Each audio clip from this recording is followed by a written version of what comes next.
The media have reported that Mercedes-Benz is pushing back its electrification strategy. It initially planned to have a certain percentage of its cars being EV in 2025 and then going fully electric in 2030. But now it's changing that plan. I believe it is actually planning to decrease the number of EVs it's selling in the next few years. Now, there's two reasons for this. Mercedes probably won't publicly disclose this information, but I believe these two reasons are fairly obvious. Mercedes-Benz has decided to delay an interim goal for its electrification strategy, say US media.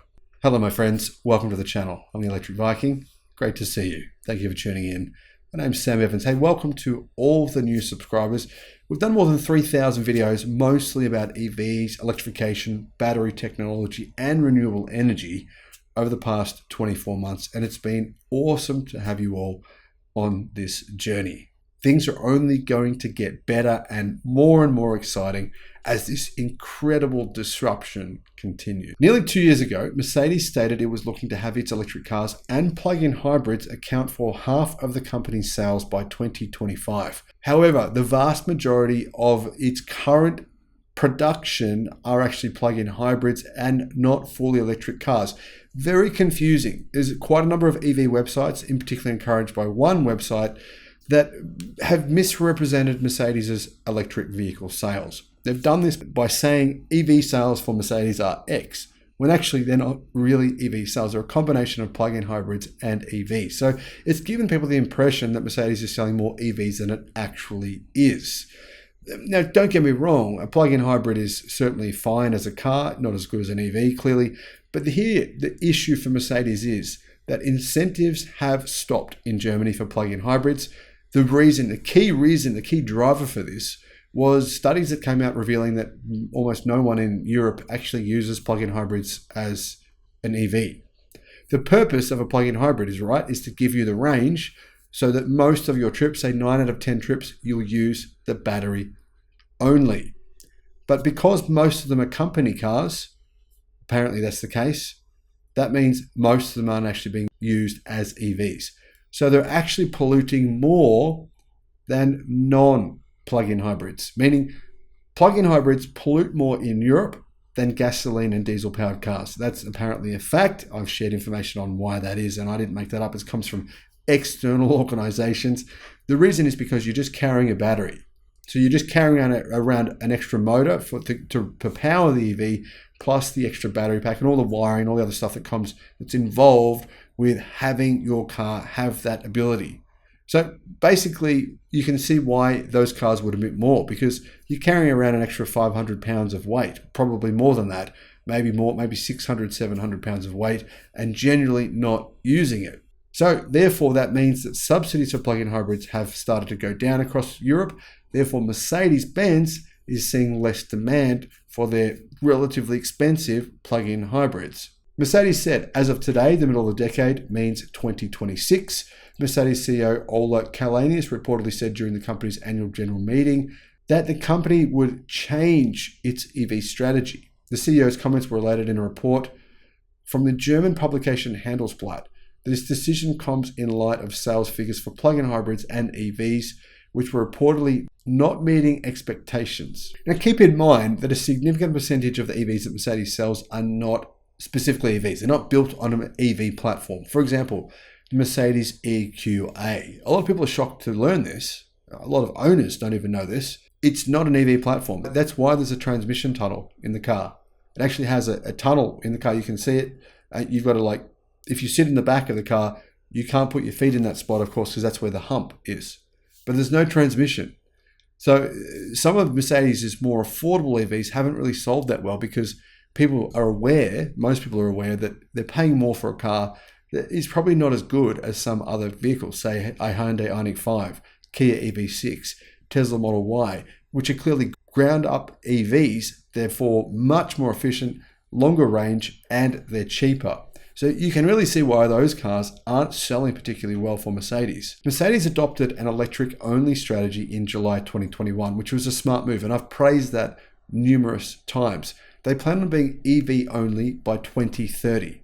Nothing but EVs by 2030. At the time, the company also issued its 50% interim target. Now, first of all, before I tell you what that 50% interim target is, I should point out Mercedes does not have an EV-only strategy for the commercial sector of their business, for trucking, for commercial vehicles, vans, etc. This is just for the passenger vehicles. Mercedes said on their electric 50% interim target. Today's confirmation of those targets is based on the following assumptions: a significantly higher xEV share, which means plug-in hybrids and EVs, of 50% in 2025, and a market scenario in which EVs will have essentially replaced the internal combustion engine by the end of the decade. So you can see, Mercedes believes by the end of the decade, by 2030, that EVs, electric cars, will have completely disrupted internal combustion engine vehicles. So it's surprising to hear this, right? A lot of people are still saying this is ridiculous. EVs they're just a fad. I've gotten emails from lots of people. Hey, Sam, I've seen your channel. EVs are a fad, mate. People are going to get over them. They're going to be popular for a few years, and then people are going to realize they suck. So a lot of people still believe this. A lot of people don't realize that actually, no, this is a permanent change, buddy. Things are definitely going that way. It should be noted that xEV for Mercedes-Benz means BEVs, as in battery electric vehicles and plug-in hybrid vehicles. And in 2022, hybrid electric vehicles, according to Teslarati, accounted for nearly 63% of the company's sales, meaning of the company's new energy vehicle sales, as they call them in China, NEVs, 63% are plug-ins and 37% are fully electric. However, with plug-in hybrid sales dropping by 15% in the first quarter of 2023 and further reductions coming after the discontinuation of plug-in hybrid subsidies in much of Europe, including Germany and other countries, including the UK and Ireland, the company's interim target appears to be at risk. Now, it's also said that Mercedes is concerned that their EVs are not quite selling as well as they expected. And this is despite lowering prices of the EQS and the EQE models in China to boost sales. However, the reason the EQS and the EQ models in China haven't sold well is because of the enormously negative publicity they've had. Massive negative publicity because they had faulty motors in them. Many buyers, in fact, most buyers, joined a class action against Mercedes-Benz. They want to get their cars replaced. They said the motors were faulty. Mercedes-Benz refused them. After 7 months of negotiations and customers complaining there was problems with their cars, Mercedes finally recognized there was a problem and it finally decided to fix it, but only after it was forced to by the Chinese government. The Chinese government forced them to fix the issue. This blew up big time in China. You don't hear about this stuff in the West. I don't know why. The media doesn't report on this. Could be because Mercedes pays for advertising. I don't know. But anyhow, that's one of the biggest reasons why Mercedes EVs aren't selling in China. But the other reason is because legacy auto, car companies not from China, they're just not perceived to have any compelling electric cars. There's still a large segment of the Chinese population, though, that believe that if a car is from Germany, therefore it's more prestigious. That won't stop. But a lot of people, the younger generation, think that's all a load of crap. They think it's all a load of nonsense. Don't listen to that stuff. If you want a good EV, it's probably not going to be made by an external company, a company outside of China. That's what a lot of them believe. That's part of the reason their sales haven't been what they expected them to be. Now, the other part of the reason that Mercedes are adjusting their long-term goals is because the German media have just taken them to task. The German media, there's hundreds and hundreds of articles saying Mercedes EV-only strategy by 2030 is insane. They are going to lose money. Many of Mercedes buyers in 2030 won't want an EV. This strategy is wrong. They've been just slaughtered by the media. I don't understand it. Maybe it's the perception in Germany that thousands of jobs will be lost as a result of electrification. This all started back when Herbert Diess said this while Elon Musk was there on a teleconference call, and Elon Musk was addressing a lot of the workforce at the Volkswagen Group, and he was saying that lots of jobs will be lost due to automation and due to EVs.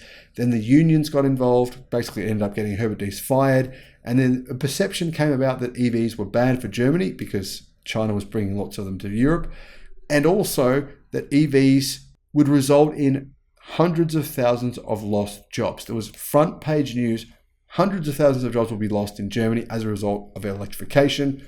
Therefore, Mercedes' strategy was criticized. Now they're kind of toning it down. I'm not sure if this will actually really change their strategy or if this is just sort of a public thing to assuage the German media, get them off their backs. Could be one, could be the other. What do you think? Let me know in the comments. Thank you for watching. Bye-bye.